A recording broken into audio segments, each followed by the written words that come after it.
Hello, church family. It's 2-Minute Tuesday. In our Sunday morning sermons, we've been studying Luke's statement that his gospel is a record of God's fulfilled promises. That is, Luke argues that through Jesus, God takes all his past promises and applies them to us. What this means is that we should go back and explore God's past promises, and it means we can expect God to take those promises and apply them to us in the present. Here's one of God's past promises recorded in Joshua chapter 1. God says, "Have I not commanded you? Be strong and courageous. Do not be afraid. Do not be discouraged, for the Lord your God will be with you wherever you go." Now, under normal circumstances, we sometimes fear the places that we have to go. And under normal circumstances, we are sometimes discouraged by the demands that are placed on us. Under pandemic conditions, our ordinary fears have now started to feel overwhelming, and the ordinary demands that we used to handle on our own have started to feel impossible.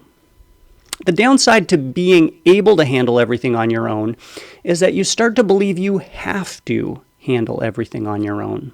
You might even believe that God expects you to handle everything on your own. That, in turn, leads us to expect that God will only ever send us anything that we can handle on our own. This is not what God promises. In Joshua 1, God actually promises the opposite. He promises that his people will never have to face anything alone. God promises, "Come what may, I will be with you," not as a bystander, but as the way maker. God is the one who makes a way through the impossible. And God proves this. Immediately after God promises to be with Joshua wherever he goes, God commands Joshua to do the impossible. That is, God commands Joshua and his people to step out into the raging waters of the Jordan River at full flood. It's when Joshua and his people take that first impossible step that God parts the waters and makes a way. God always makes a way, and God always leads the way.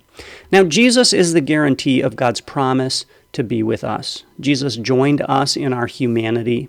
He led the impossible way through death and into life, which means that there's no place that Jesus sends us that he hasn't gone first, and there's nowhere that Jesus tells us to go that he won't go with us.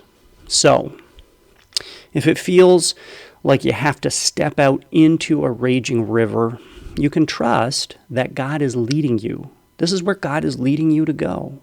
He's already gone before you, and he will go with you every step of the way. Be strong and courageous. Do not be afraid.